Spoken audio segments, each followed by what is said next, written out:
2014 সালে নিটে ফার্স্ট যে chemistry chapter basic concept of chemistry class 11-এর সেখান থেকে একটা ভালো কোশ্চেন এসেছিল। সেটা ছিল হলো স্টিচিওমেট্রি বা লিমিটিং রিয়েজেন্ট নামে একটা টপিক আছে, তোমরা যারা পড়েছো তোমরা জানো।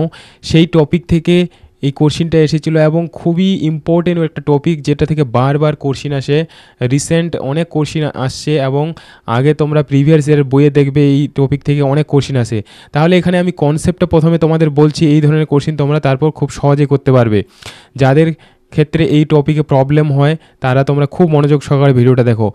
সাপোজ একটা বিক্রিয়া যখন হয় কি না, বিক্রিয়া এ প্লাস বি, এই দুটো রিঅ্যাক্ট্যান্ট মিলে কি তৈরি করছে, সাপোজ এরা তৈরি করলো সিডি।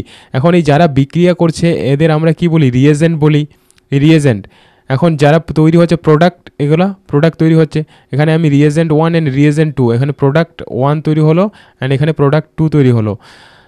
এখন লিমিটিং রিয়েজেন্ট কোনটাকে বলবো, এই দুটো রিয়েজেন্ট আছে এখানে। দুটো রিয়েজেন্টের মধ্যে যেই রিয়েজেন্টটা হলো কম পরিমাণে থাকবে এবং তার যে মোলে বের করে নেব, কারণ যেটা কম থাকবে তার উপরে তো বিক্রিয়াটা ডিপেন্ড করবে, নির্ভর করবে কি না। ওটা যতক্ষণ চলবে ততক্ষণই অন্যটা কি করতে পারবে, রিয়াকশন করতে পারবে তার সঙ্গে, এবং রিয়াকশন করে কি তারা প্রোডাক্ট তৈরি করবে। সাপোজ একটা সিম্পল এক্সাম্পল নেবো, তোমার বাড়িতে ধরো তুমি চা তৈরি করবে। চা তৈরি করার জন্য তোমার কাছে 5 চামচ চিনি আছে, 5 চামচে, এবং 1 চামচ করে একটা চাতে দেবে। তাহলে তুমি কি করতে পারবে, ম্যাক্সিমাম 5টাই চা তৈরি করতে পারবে। চা তোমার কাছে যতটাই থাক না কেন, তোমার কাছে যে চিনিটা 5 চামচে আছে, তাহলে 5টাই। তাহলে এখানে লিমিটিং রিয়েজেন্টটা কি হলো, চিনিটা, সুগারটা, বুঝতে পেরেছো? তাহলে ওটা বের করে এখন ওটার উপরে তোমার প্রোডাক্ট তৈরি হবে। প্রোডাক্ট মানে তুমি কয়জনকে খেতে দেবে, 5 জনকে খেতে দেবে। তো এইরকমই এখানে সাপোজ যদি এখানে বি এর পরিমাণটা কম হয়, তাহলে এর উপরে নির্ভর করছে যে প্রোডাক্ট সি অ্যান্ড ডি কতটা তৈরি হবে। বুঝতে পারলে গাইস? Very important. তাহলে এখন এই কোশ্চেনটা আমরা কিভাবে করব, দেখো এখানে। আশা করছি তোমাদের বুঝাতে পারলাম, এবং না বুঝতে পারলে 2-3 বার ভিডিওটা দেখবে, আশা করছি বুঝে যাবে। হ্যাঁ, এখানে রিয়াকশনটা বলেছে যে হাইড্রোজেন, এই যে 22.4 লিটার হাইড্রোজেন গ্যাসের সঙ্গে 11.2 লিটার ক্লোরিন গ্যাসের বিক্রিয়ায় এসটিপিতে দেওয়া আছে। এখানে HCl কতটা তৈরি হবে সেটা বের করতে বলছে।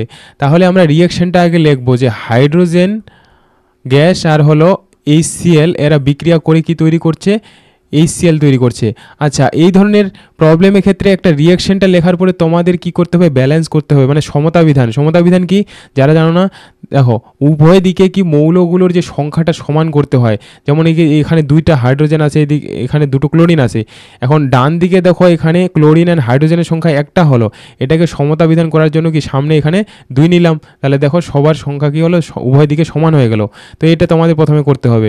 এরপরে দেখো এখানে মোলে যখন বলবো, এখানে একটা হাইড্রোজেন মানে কি 1 মোল হাইড্রোজেন। 1 মোল হাইড্রোজেন কত মোল ক্লোরিনের সঙ্গে বিক্রিয়া করছে, 1 মোল ক্লোরিনের সঙ্গেই বিক্রিয়া করে কি 2 মোল হলো HCl তৈরি করছে। ক্লিয়ার? এই 2 মোল HCl তৈরি করছে। এখন আমাদের বলছে এই যে দেওয়া, এখানে যে পরিমাণটা দেওয়া আছে ওটাকেও আমরা মোলে কনভার্ট করব। যে 22.4 লিটার এসটিপিতে দেওয়া থাকলে এখানে আমি হাইড্রোজেনের মোলটা বের করে নেব, কত হবে। এখন মনে রাখবে গ্যাসিয়াস পদার্থের ক্ষেত্রে 22.4 লিটার দিয়ে কি করে দিতে হয়, ভাগ করে দিতে হয়। এটা আশা করছি তোমরা জানো। তাহলে এখানে কত মোল বের হবে, হাইড্রোজেনের 1 মোল বের হচ্ছে। একইভাবে ক্লোরিনের যদি মোল বের করে নিই, ক্লোরিনের ক্ষেত্রেও 11.2 লিটারটাকেও 22.4 লিটার দিয়ে ভাগ করে দিলাম, এটা কত আসবে, 0.5 মোল। তাহলে আমাদের দেখো হাইড্রোজেনের ক্ষেত্রে তো 1 মোল পাচ্ছি স্ট্যান্ডার্ডটাই, কিন্তু এখানে ক্লোরিনের ক্ষেত্রে আমাদের বলছে এখন 0.5, মানে হাফ মোল থেকে তাহলে কতটা, এখন কোনটা আমাদের কম আসলো, ক্লোরিনের। তাহলে এখানে লিমিটিং রিয়েজেন্টটা কে হবে, এখানে লিমিটিং রিয়েজেন্ট তো ক্লোরিন। এটাও কোশ্চিন দেয় যে লিমিটিং রিয়েজেন্টটা কোনটা হয়, তাহলে ক্লোরিন হবে লিমিটিং রিয়েজেন্ট। এখন মানে 0.5 মানে হাফ মোল ক্লোরিনের ফলে কত মোল তৈরি হবে, HCl তৈরি হবে। হাফ মোলে তৈরি করতে পারবে ও। তাহলে এখন দেখো হাফ মোল তো তৈরি করতে পারবে, তাহলে এটা কি হয়ে যাবে, গুণ হয়ে যাবে, তাই কি না? সিম্পল, এটা এখানে করার দরকার নেই। দেখো 1 মোল থেকে 1 মোল ক্লোরিন থেকে কত, 2 মোল HCl তৈরি হচ্ছে। তাহলে হাফ মোল থেকে কত হবে, হাফ মোল থেকে 1 মোল হবে, তাই না? বুঝতে পারলে কি না? ঐকিক নিয়মে যদি করো 1 মোল থেকে হলো 2 মোল তৈরি হয়, তাহলে 1-এর অর্ধেক কি হাফ কি না? 1-এর অর্ধেক হাফ হলে কি এটাও হাফ হয়ে যাবে।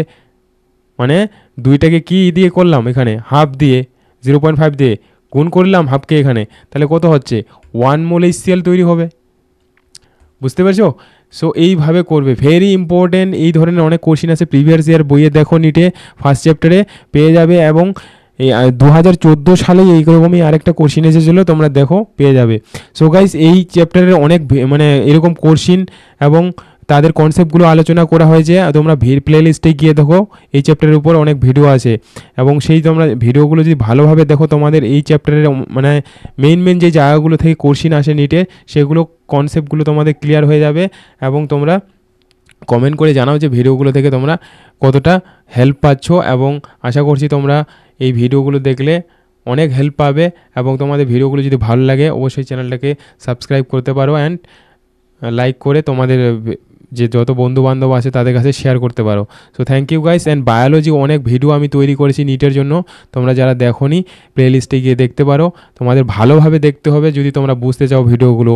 শুধু প্রথমে 2-1 মিনিট দেখে করলে তাহলে কিন্তু বুঝতে পারবে না। সিরিয়াস যারা পড়াশোনা করছো নিটের জন্য, তারাই তোমরা বুঝতে পারবে। অ্যান্ড যারা পড়োনি NCERT নিটের জন্য অতটা সিরিয়াস নয়, তাদের ক্ষেত্রে কোনো কাজে আসবে না এসব video. Okay, so thank you guys. আশা করছি তোমাদের এগুলো হেল্পফুল হবে, অ্যান্ড এটাই আমি চাই। So thank you.